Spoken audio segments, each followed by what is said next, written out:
కానీ ఒక్కటి మాత్రం నిజం. ఏం జరిగినా, ఎందుకు జరిగినా అది నా మంచి కోసమే అయితే నేను ఫిక్స్ అయిపోతున్నా. ఎందుకంటే మేబీ నేను సక్సెస్ అయితే నాకు ఒక్క లెసనే దొరికేదేమో. మేబీ ఇన్నింటిలో ఫెయిల్ అవ్వడం వల్లనో, లేదంటే ఇన్ని టెక్నాలజీస్ నేర్చుకోవడం వల్ల, ఇంతమందిని చూడడం వల్లో, సో మా మైండ్ ఎలా మారిపోయిందంటే ఒక లైబ్రరీలా మారిపోయింది. సో ఏ క్వెషన్ అయినా సరే హ్యూమన్‌కి సంబంధించి, సో దానికి ఆన్సర్ అయితే ఖచ్చితంగా దొరుకుతుంది.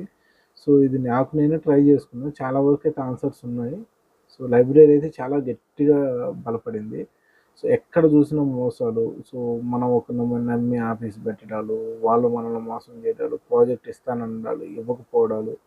సో ఇవన్నీ గూడా ఏందంటే చాలా అంటే మైండ్ సెట్ అంటే అవతల పర్సన్ యొక్క మైండ్ సెట్ ఏంటి, ఇలాంటి గుణపాఠాలు చాలా నేర్చుకున్నాను నేను. సో బిజినెస్‌లో గానీ and as well as human side నుంచి గానీ. సో ఇదంతా అయితే నాకు ఒక గుణపాఠం, ఒక పాఠంలాగా అయితే మారింది.